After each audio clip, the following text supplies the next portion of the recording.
परम पूज्य स्वामी महाराज, पूज्य हजूर महाराज,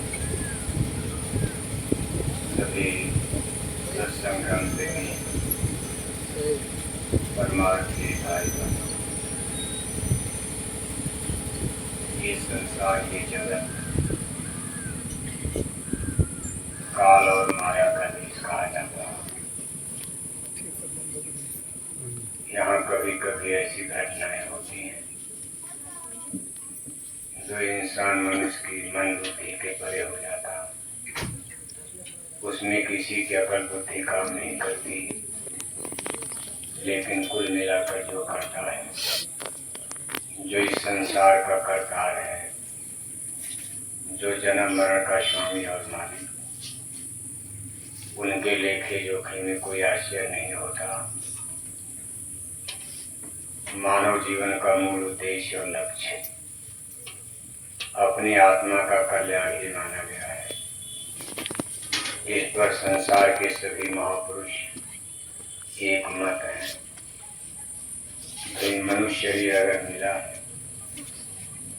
इससे अपनी रूह को जिंदा करना, आत्मा को जगाना। आत्मा के कल्याण का मतलब हमारी आत्मा नरकों में न जाने पाए, गाय बैल कुत्ता बिल्ला की जन्म जोनी में भटकने न पाए। अब इसको आप चाहे छोटी उम्र में कर लें, चाहे लंबी जिंदगी में कर लें, और कई जन्म आपका विजय न कर पाए, इसमें उस करतार का, प्रभु का कोई दोष नहीं है। कभी कभी आप देखते हो कितने लोग इतनी लंबी उम्र जीते हैं, लेकिन सारी जिंदगी पाप की खेती करते हैं, पाप ही कमाते हैं, पाप ही खाते हैं। अपनी आत्मा पर ऐसे पाप का बोझा लाद कर जब वो मौत की दहलीज पर बुढ़ापे में पहुंचते हैं, तो बहू बेटों से घर में तिरस्कृत होते हैं। कितना उनको घर में जिल्लत झेलनी पड़ती है। घर परिवार में छोटे बड़े सब डांटते हैं, और बाद मौत की आत्मा नरकों की आग में जलती है। गाय बैल कुत्ता बिल्ला कीड़ा मकोड़ा पशु पक्षी की जन्म जोनी में वो टक्करे मार के फिरती रहती है। इसलिए सवाल इस बात का नहीं होता है कि कौन कैसे और कब मर जाता है। ये हमारे आपके वश में है ही नहीं। जिसने इस शरीर को दिया है, वो इस शरीर का स्वामी और मालिक बना हुआ। इसीलिए गुरु महाराज कहते थे, वे मनुष्य रेंटेड हाउस, ये किराए का मकान है। मकान मालिक ने जब तक के लिए दिया है, समय आने पर आपसे लिया जाएगा। पहले भी लिया जा सकता, बाद में भी लिया जा सकता, 100 वर्ष के बाद लिया जाएगा, या 20 साल के बाद लिया जाएगा। ये अपनी मौत के बारे में हम आप भी नहीं जान पाते, लेकिन योगी जन त्रिकालदर्शी महापुरुष अपना भी जानते हैं, सबका भी जानते हैं। कब इस तन रूपी पिंड पिजड़े से आत्मा रूपी पक्षी उड़ान भरेगा, इसमें से कब निकल कर दूसरी डाल पर बैठेगा, ये महापुरुषों को दिखाई देता। इसलिए उनको इसमें कुछ अजब और गजब नहीं लगता। अनाथ काल से सृष्टि इसी तरह चल रही है। लाखों लोग रोज दुनिया में जन्म लेते हैं, लाखों लोग रोज मौत की भट्ठी में भस्म किए जाते हैं। ऐसी ऐसी दर्दनाक घटनाएं होती हैं कि जब आप उसको पढ़ते हो, सुनते हो, तो आदमी की आंखों में आंसू गिरने लगता। चाहे हिंदू हो, चाहे मुसलमान हो, अमीर हो, गरीब हो, राजा हो, प्रजा हो, ये दुनिया इतनी बड़ी और विशाल है, इसमें कैसी कैसी घटनाएं होती हैं, लेकिन अपनी ही घटना बड़ी मालूम पड़ती है। दूसरे पर उतना आदमी विचार नहीं करता। अपना ही दुख सबको सबसे बड़ा दुख नजर आता, जबकि संसार में सब दुखी हैं। किसी का कोई दुख है, किसी का कोई दुख है, किसी की कोई तकलीफ है, किसी की कोई तकलीफ है। कोई बीमारी में परेशान है, किसी की बहू विधवा हो गई, नौजवान बेटा मर गया, घर में बहू शादी करके आई, वो भी रो रहा। ये संसार कर्म कानून पर चलता रहता। इसलिए प्रेमी भाई बहनों, आप परमार्थ के सिपाही हो। आपको इतने दिन से यही पढ़ाया जाता कि आप अपनी आत्मा के कल्याण के बारे में विचार करो, इसके लिए कुछ कमाई किया करो। थोड़ी उम्र में ही ज्यादा कमाई कर लिया और पूरी उम्र बीत गई, भक्ति नहीं कर पाए, भजन नहीं कर पाए, सेवा नहीं कर पाए। ऐसा 80-90 बरस जीने से क्या फायदा। ये हाड़ मांस का पिंड पिजड़ा लोथड़ा ढोने से, जिसको एक दिन आग में जलकर भस्म हो जाना, इसको आप सजा कर संवार कर क्या करोगे। ये मिट्टी का ढेला ही तो है। और अगर मान लो कोई 20-25 साल में ही इतनी भक्ति कर लिया, सेवा कर लिया, भजन कर लिया, जो 90 बरस के बुढ़ापे में तमाम लोग नहीं कर पाते, उसका जीवन सफल माना जाएगा। इसके लिए हमारी पवित्र पुस्तक रामायण कह रही है, जे गुरु परे अम्बुद अनुरागी, लोकम वेदम ते बरदागी। वही जीव जगत में भाग्यशाली है जो गुरु भक्ति में ही जीवन त्याग देता। जिसका ये जीवन गुरु सेवा में, गुरु भक्ति पर अर्पण हो जाए, उससे भाग्यशाली जगत में कोई जीव नहीं माना जाएगा। और वह माँ भी भाग्यशाली है जिसने ऐसे पुत्र को जना होगा। पुत्रवती ज्योति जगसुई, रघुवर भगत जासु धोई। ईश्वर का, भगवान का भक्त, गुरु भक्त, ऐसा जीव जन्म देने वाली माताएं इस संसार में बहुत कम ही मिलती हैं। बच्चे बच्चियां, बेटे बेटियां तो बहुत पैदा लोग करते हैं, लेकिन शराब कबाब में बच्चे बच्चियां किस तरह से अपने जीवन को नरक कर रहे, किस तरह से गुनाह पाप कर रहे, इसका बोझा उन माताओं पर भी लगता है जिन्होंने ऐसे नालायक बेटों को जन्म दिया होगा, जिनसे घर परिवार समाज दूषित गंदा हो रहा, धर्म का अपमान हो रहा है, अधर्म और धरती पर पाप बढ़ रहा है। इसलिए प्रेमी भाई बहनों, गुरु भक्ति, गुरु सेवा, ईश्वर भगवान का भजन बहुत बड़ी चीज है। अगर ये सत्य है कि मानव जीवन इसीलिए मिला है, खाने पीने सोने के लिए, शरीर को सजाने बढ़ाने के लिए, इसको मोटा तगड़ा सुंदर बनाने के लिए, कहीं ऐसा धर्म ग्रंथों में नहीं लिखा कि आपको भगवान ने मानव जन्म इसलिए दिया कि बस दिन रात इसी में पिलते रहो, खाते पीते सोते जन्म गंवा दो। रात गंवाई सोई के, बिना गंवायो खाए, हीरा जन्म अमोल था, कौड़ी बदले जाए।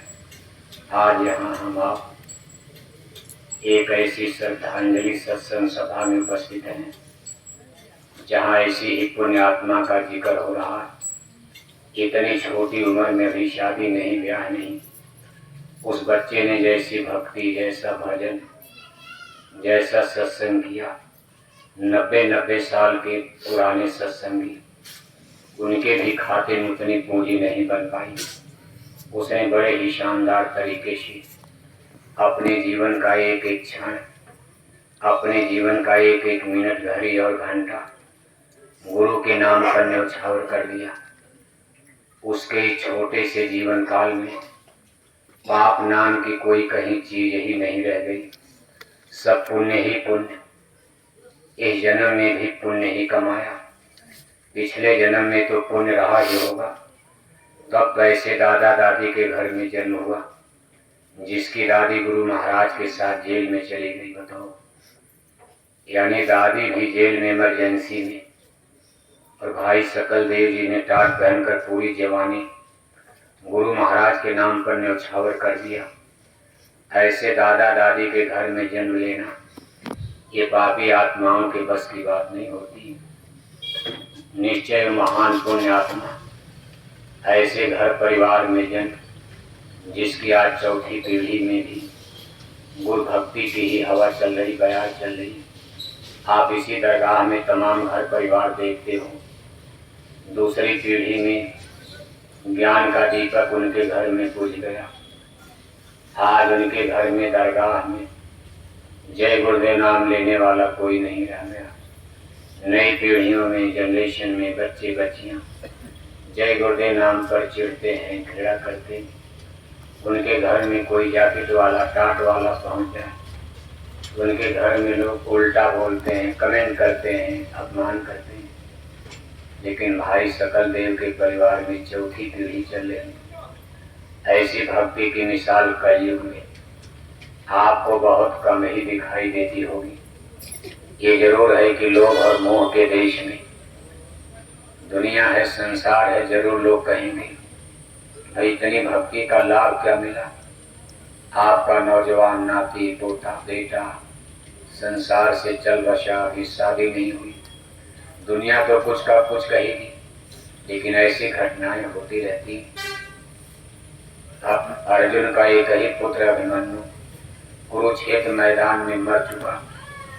अर्जुन बेचारे गांधी धनुष फेंक कर जमीन पर बैठ गए। भगवान के धुन को ज्ञान सुना रहे हैं। अर्जुन कहते हैं कि तो सत्संग बंद करो, ये सत्संग उस समय मेरे पल्ले नहीं पड़ रहा। बहुत समझाया, बहुत बताया, लेकिन अर्जुन ऐसे धीर गिर की उस समय देखो कंपित हो गए थे। कहा कुछ नहीं, या तो जयद्रथ को मार डालूंगा, वरना चिता में जलकर ही मैं अपने प्राण को त्याग दूंगा।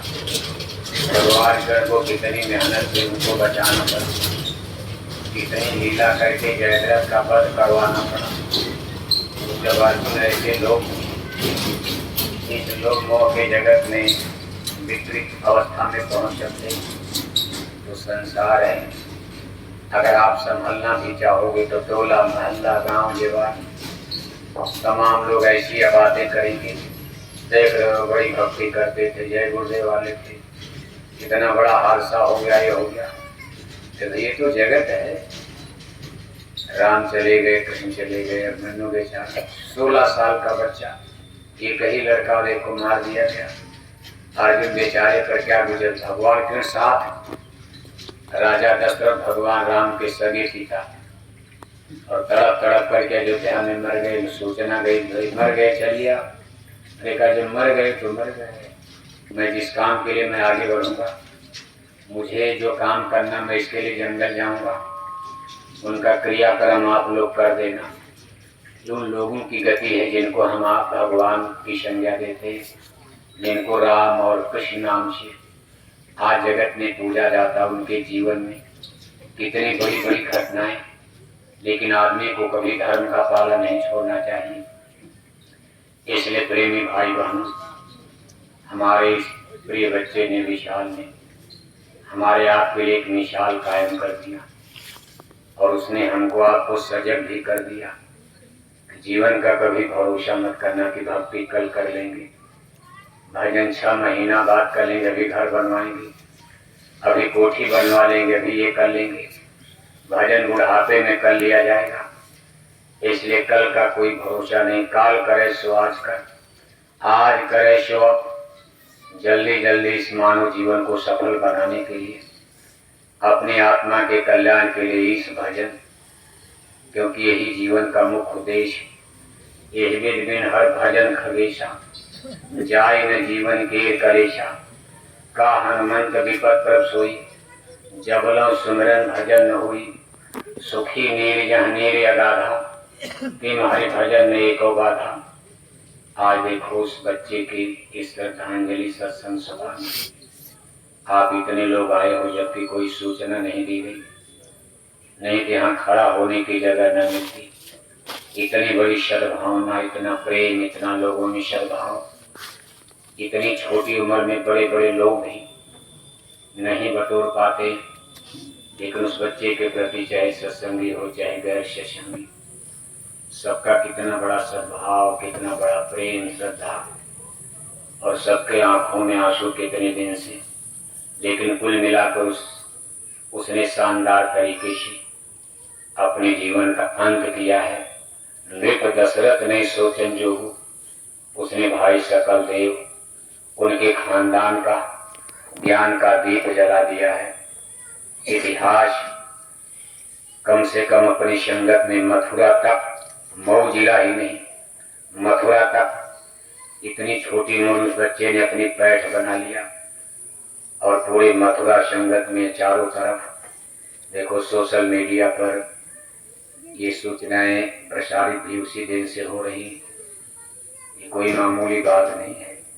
जिसके लिए बड़े बड़े ऋषि मुनि जिस गति को नहीं प्राप्त कर पाए, मूल चीज तो यही है। मरने की उम्र कोई नहीं होती, आत्मा की तो कोई उम्र है नहीं। आत्मा की उम्र तो अनंत है। उम्र तो हम शरीर की मापते, जैसे पिंजड़ा और पिंजड़े में पक्षी होता, पिंजड़ा टूट गया, फूट गया, पक्षी उड़ गया। ऐसे आत्मा तो अमर है, कभी मरती नहीं। नैनम छिंदन्ति शस्त्राणि नैनम धात्पाकर, पिंजड़ा है, टूट गया, फूट गया, दूसरा पिंजड़ा में पक्षी को बंद किया जाता। लेकिन कब जब कर्मों के अधीन हम रहेंगे और अगर निकल गए तन मन के पिंजड़े से, जिसको मुक्ति अवस्था कहते हैं, मोक्ष अवस्था कहा जाता, और इसके लिए सद्गुरु की आवश्यकता पड़ती। सद्गुरु मिलने के बाद भजन भक्ति करना पड़ता। सद्गुरु मिलना तो एक तरह से रजिस्ट्रेशन हो गया, स्कूल में नाम लिखा लिया। अब नाम लिखा कर कोई पढ़े ही न। कितने लोगों को आप देखते हो साल भर पढ़ते, एक अक्षर नहीं याद होता। कितने बच्चे थोड़े ही दिन में फर्स्ट क्लास सब ज्ञान प्राप्त कर लेते। इसी तरह परमार्थ में ज्यादा उम्र से मतलब नहीं होता। थोड़ी उम्र में ही किसने पढ़ लिया कितना, और बड़ी उम्र पा करके भी नहीं पढ़ पा रहे। न भक्ति है, न भजन है, न सेवा। बस रोगी दुखी बनकर चारपाई पर मरे जा रहे, सड़े जा रहे। घर वाले डांट रहे, जल्दी बुढ़िया मर जाए, जल्दी बुढ़ा मर जाए। घर वाले भी यानी कितना अनखेड़ा करते। इससे अच्छा तो मर जाना ही होता है। इसलिए गुरु भक्ति में, गुरु सेवा में हम आप गाते भी हैं कि भक्ति करत छूटे मेरा प्राण, गुरु जी यही मांगू सदा। बाकी यहाँ कोई रहने आया है, चलना सबको है। अब यह है कि थोड़ा समय से होता। जब लोग कहते हैं अब मर जाए बुढ़िया, हे भगवान बुढ़वा मर जाए, रोज टट्टी उठाओ, पेशाब उठाओ, बवाल है। उस समय जब मरते तब लोग दिखाने के लिए रोते। बहुत से लोग कहते तू भी रो दे, नहीं तो लोग कहेंगे इसकी बुढ़िया सास मर गई, बड़ी खुश है। क्योंकि तू तो रोज कहती थी हे भगवान बुढ़िया मर जाए, बुढ़िया मर जाए। तू तो दिखाने के लिए रोया जाता। लेकिन जो जननी जन्म देती, चाहे बूढ़ा मरे चाहे जवान मरे, बेटे बच्ची बच्चियों को दर्द होता है। जिस माता ने अपने गर्भ से जन्म दिया, बच्चा मरे तो माँ को दर्द होता, माँ मरे तो बेटी और बेटे को दर्द होता है। बाकी जमाने को क्या दर्द होगा, बहू तो दूसरे घर की आती, उसको क्या दर्द होगा। लेकिन बेटी जब सुनती है कहीं रहे 7 समुंदर पार, आज माँ मर गई, तो उसको बचपन की ममता याद आती है। वो दिल से आंसू गिराती, रोती है। लेकिन संसार में अपनी घर गृहस्थी में फंसी है, सेवा नहीं कर पाती। लेकिन दिल से बेटियां रोती हैं, बेटे रोते हैं। चाहे कितनों माँ को डांटा फटकारा, लेकिन जिस दिन माँ मर जाए, जिसको जन्म दिया जाता है उनके आंखों में आंसू होता है। ये संसार का दस्तूर है। बाकी मोह ही है, कौन किसका बेटा है, कौन बेटी है। संसार बस लेने देने का खेल है। सब लोग चले गए। एक राजा था, एक रानी, मर गए राजा, मर गए रानी, हो गई खत्म। सबकी कहानी खत्म। दरगाह में कोई अमर का पट्टा लेकर आया, कितनी पीढ़ियां इसी में चली गई। राजा चले गए, रानियां, बेगम, बादशाह, हिंदू मुसलमान आ रहे जा रहे। तरीके सिस्टम कुछ भी हो, चलना है। कुल मिलाकर ये शरीर छोड़ना, कितनी उम्र में छोड़ना, कोई वहाँ तो निश्चित। चलने का तरीका क्या होगा, मरने का तरीका क्या होगा, ये भी उन्होंने निश्चित कर दिया। एक्सीडेंट में मरेंगे कि कोरोना में मरेंगे कि बाढ़ में मरेंगे। लेकिन कुल मिलाकर के आपको चलना है, रहना नहीं देश बिराना। इसलिए प्रेमी भाई बहनों, महापुरुष यही कहते कि वे मनुष्य शरीर का भरोसा नहीं, जल्दी जल्दी अपना काम आप करो। इसीलिए कहा जाता थोड़ा पूजा पाठ भजन भक्ति में ध्यान दिया करो। केवल संसार का ही बन करके नहीं रह जाना चाहिए कि ज़्यादा से ज़्यादा दुनिया बनाओ, ये बनाओ, वो बनाओ, पापड़ बेलते रहो, बच्चा बच्ची, और फिर खिलाना पिलाना जिलाना, पालना पोसना, कोठी बिल्डिंग जमीन जायदाद बगीचा, माला पूजा छोड़ करके बैठ गए तो चाहे आप 100 बरस जियो, क्या फर्क पड़ता है। जब कुछ करना ही नहीं तो मांस का लोथड़ा पाल रहे हो।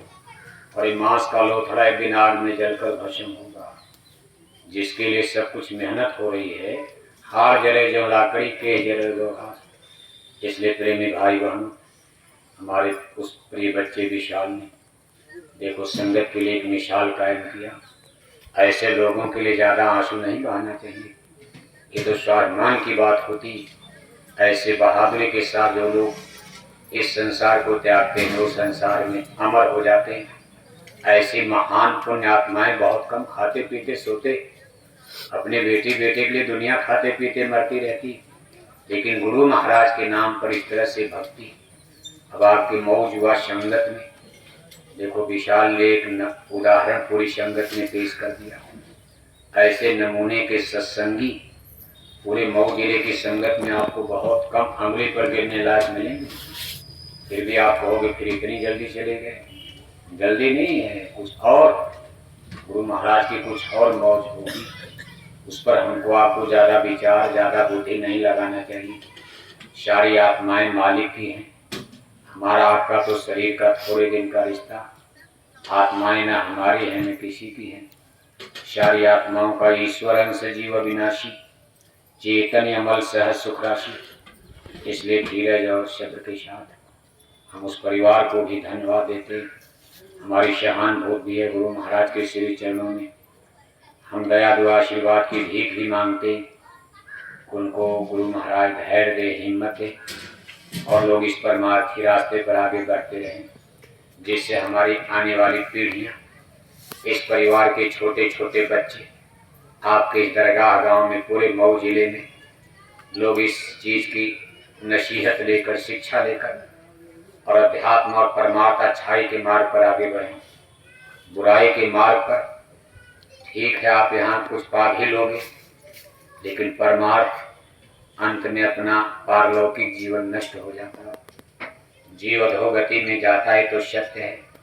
रामायण गीता वेद भागवत शास्त्र पुराण कबीर नानक दादू दरिया सभी महापुरुषों की वाणी चिल्ला चिल्ला कर गुहार कर कहते हैं, वे अपने जीव पर कुछ दया पालो, 84 का फेर बचा लो, नहीं नरकन में अध दुख पइयो, अगिन कुंड में छीन छीन रहियो, वही विपदा में कौन सहाय, सदगुरु साथ किया ना भाई।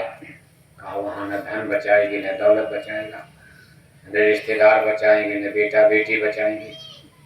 कहा सदगुरु बचाते, सदगुरु बिना न कोई बाँचे, नाम बिना 84 नाचे। तो सदगुरु रक्षक होते और सदगुरु की कृपा दया से जिनकी रक्षा हो जाए, बचत हो जाए, जीव बच जाए। बाकी संसार में नरकों से बचाने का कोई सिस्टम उपाय है ही नहीं। ये बात रामायण में ही लिखा, गुरुबिन भव नित्तरे न कोई, जो बिरंची शंकर सिंह हुई, आदमी ब्रह्मा बन जाए शंकर बन जाए, इतनी बड़ी पदवी मिल जाए, लेकिन मोक्ष मुक्ति जीवात्मा का उद्धार बिना गुरु के उनका भी नहीं हो सकता। फिर बताओ ब्रह्मा विष्णु की जब बात आ गई, हमारे आप जैसे साधारण आदमी की तो बात ही अलग है। ये सारे स्पिरिचुअल लिटरेचर, सारे धार्मिक ग्रंथ चिल्ला चिल्ला कर कह रहे भाई इसीलिए सदगुरु की खोज करो, सदगुरु खोजो रे प्यारे जगत में दुर्लभ रहते नहीं। और जब सदगुरु मिल जाए, इन्हें कि गुरु करके मास्टर के यहाँ नाम लिखा के घर बैठ जाओ, तो भाई पढ़ाई भी पढ़ो। पढ़ाई पढ़ने के मतलब बार बार सत्संग में जाते रहो, जब समय मिले सत्संग करो, सत्संग करो सत्य पद तोलो। कभी सत्संग करो सत्य पद तोलो, सतगुरु प्रीत समानी, गुरु से प्रेम करना सीखो, भक्ति, सत्संग करो और नाम कमाई, शब्द कमाई। ये सारी चीजें गुरु महाराज ने बताई। जो लोग ये कर लिए उनका जीवन धन्य है। उन्हीं के लिए रामायण में लिखा है कि जे गुरु पदे अंबुदे अनुरागी, लोको वेदों ते बड़ भागी, का सोई सुंदर सोई सुभग शरीरा, जो तन पाए भजी रघुवीरा। वही सुंदर है, वही भाग्यशाली है जो मानव जन्म पा करके जो तन पाए भजी रघुवीरा, रघुवीर की, भगवान की, राम की भक्ति करता, भजन करता। इन्हें तेल फूले लगा लिया, बस मिस इंडिया हो गए, सबसे सुंदर बन गए।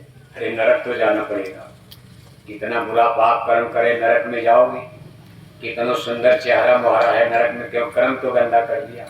भगवान का भजन किया ने, शराब कबाब ने जीवन नष्ट कर दिया।